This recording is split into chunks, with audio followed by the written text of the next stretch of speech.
До Рождества без малого месяц, но оно уже обдает тебя снежной пылью, проникает по утрам к морозным стеклам, звенит полозьями по голубым дорогам, поет в церкви завсеношной «Христос рождается, славите!» и снится по ночам в виде серебряной метели. В эти дни ничего не хочется земного, а в особенности школы. Дома заметили мою предпраздничность и строго заявили: если принесешь из школы плохие отметки, то елки и новых сапог тебе не видать. Ничего, подумал я, посмотрим. Ежели поставят мне, как обещали, 3 за поведение, то я ее на 5 исправлю. За арифметику, как пить дать, влепят мне 2. Но это тоже не беда. У Михаила Васильевича 2 всегда выходит на манер лебединой шейки, без кружочка. Ее тоже на 5 исправлю. Когда все это я сообразил, то сказал родителям: баллы у меня будут как первый сорт. С Гришкой возвращались из школы. Я спросил его: ты слышишь, как пахнет Рождеством? Пока нет, но скоро услышу. Когда же? А вот когда мамка гуся купит и жарить зачнет, тогда и услышу. Гришкин ответ мне не понравился. Я надулся и стал молчаливым. «Ты чё губы надул?» – спросил Гришка. Я скосил на него сердитые глаза и в сердцах ответил: «Разве Рождество жареным гусем пахнет? Обалдуй!» «А чем же?» На это я ничего не смог ответить. Покраснел и еще пуще рассердился. Рождество подходило все ближе да ближе. В лавках и булочных уже показались елочные игрушки, пряничные коньки и рыбки с белыми каемками, золотые и серебряные конфеты, от которых зубы болят, но все же будешь их есть, потому что они рождественские. За неделю до Рождества Христова нас отпустили на каникулы. Перед самым отпуском из школы я молил Бога, чтобы Он не допустил 2 за арифметику и 3 за поведение, дабы не прогневать своих родителей и не лишить праздника и обещанных новых сапог с красными ушками. Бог услышал мою молитву, и в свидетельстве об успехах и поведении за арифметику поставили 3, а за поведение 5 с минусом. Рождество стояло у окна и рисовало на стеклах морозные цветы. Когда в доме вымоют полы, расстелят половики, затеплят лампады перед иконами и впустят его. Наступил сочельник. Он был метельным и белым-белым, как ни в какой другой день. Наше крыльцо занесло снегом, и, разгребая его, я подумал: необыкновенный снег, как бы святой. Ветер, шумящий в березах, тоже необыкновенный. Бубенцы извозчиков не те, и люди в снежных хлопьях не те.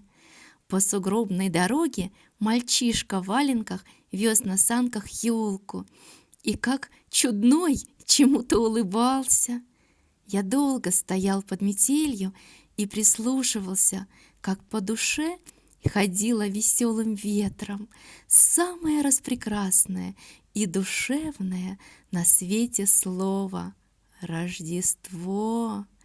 Оно пахло вьюгой и колючими хвойными лапками. Я не знал, Куда девать себя от белизны и необычности сегодняшнего дня? Сначала пошел в собор и послушал, как посреди церкви читают пророчество о рождении Христа в Вифлееме.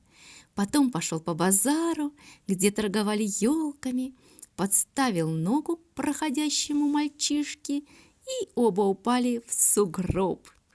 Ударил кулаком по злобеневшему тулупу мужика, за что тот обозвал меня шулды-булды. Перебрался через забор в городской сад, хотя ворота были и открыты. В саду никого, одна заметель в деревьях. Неведомо от чего бросился к разлету в глубокий сугроб и губами прильнул к снегу. Умаявшись отбегать не по метели, сизый и оледеневший пришел домой и увидел под иконами маленькую елку. Сел с ней рядом и стал петь сперва бормотой, а потом все громче да громче: «Дева днесь пресущественного рождает, и вместо волхвы со звездою путешествуют», пропел: «Волки со звездою путешествуют». Отец послушал мое пение и сказал: «Ну не дурак ли ты? Где это видано, чтобы волки со звездою путешествовали?» Мать полила для студня телячьи ноги. Мне очень хотелось есть, но до звезды нельзя. Отец, окончив работу, стал читать вслух Евангелие. Я прислушивался к его протяжному чтению и думал о Христе, лежащем в яслях. Наверное, шел тогда снег, и маленькому Иисусу было дюже холодно, и мне до того стало жалко его, что я заплакал. «Ты что законючил?» — спросили меня с беспокойством. «Ничего, пальцы я отморозил. И по делам тебе, не слуху, поменьше бы олетывал в такую зябь». И вот наступил, наконец, рождественский вечер. Перекрестясь на иконы, во всем новом мы пошли ко всеношной в церковь Спаса Преображения. Метель утихла, и много звезд выбежало на небо. Среди них я долго искал рождественскую звезду и, к великой своей обрадованности, нашел ее. Она сияла ярче всех и отливала голубыми огнями. Вот мы в церкви, под ногами ельник, и кругом, куда ни взглянешь, отовсюду идет сияние. Даже толстопузый староста, которого все называют жилой, и тот сияет, как святой угодник. На клиросе торговец Силантий читает великое повечерие. Голос у Силантия сиплый и пришептывающий. В другое время все на него роптали за гугливое чтение, но сегодня, по случаю великого праздника, слушали его со вниманием и даже крестились. В густой толпе я увидел Гришку, протискивался к нему и шепчу на ухо: «Я видел на небе рождественскую звезду, большую и голубую». Гришка покосился на меня и пробурчал: «Звезда эта обыкновенная, Вега называется, ее завсегда видеть можно». Я рассердился на Гришку и толкнул его в бок. Какой-то дяденька дал мне за озорство щелчка по затылку, а Гришка прошипел: «После службы и от меня получишь». Читал Силантий долго-долго. Вдруг он сделал маленькую передышку и строго оглянулся по сторонам. Все почувствовали, что сейчас произойдет нечто необычное и важное. Тишина в церкви стала еще тише. Силантий повысил голос и раздельно, громко и с неожиданной для него проясненностью воскликнул: «С нами Бог! разумейте, языцы, и покоряйтеся, яко с нами Бог. Рассыпанные слова его светло и громогласно подхватил хор. С нами Бог, разумейте, языцы, и покоряйтеся, яко с нами Бог. Батюшка в белой ризе открыл царские врата, и в алтаре было белым-бело от серебряной парчи на престоле и жертвеннике. «Услышите до последних земли, яко с нами Бог!» Гремел хор всеми лучшими в городе голосами. «Могущие, покоряйтеся, яко с нами Бог! Живущие во стране и сени смертней, свет воссияет на вы, яко с нами Бог!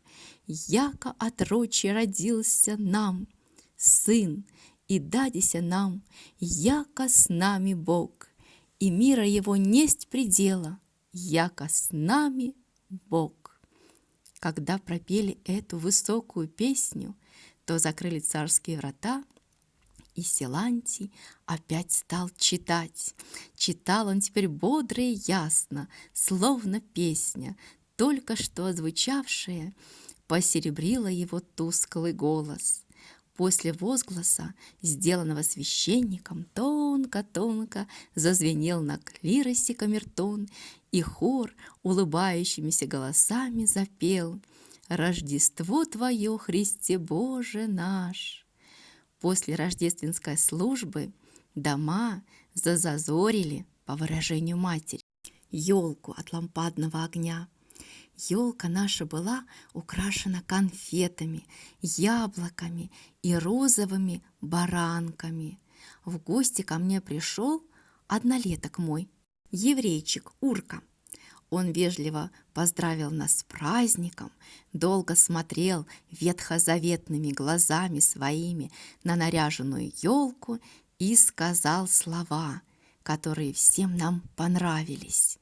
Христос был хороший человек.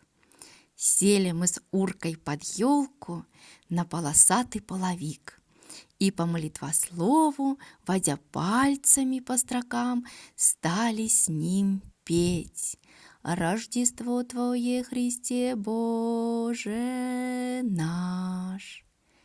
В этот осветленный вечер мне опять снилась серебряная метель, и как будто бы сквозь вздымы шли волки на задних лапах, и у каждого из них было по звезде. Все они пели: «Рождество Твое, Христе Боже наш».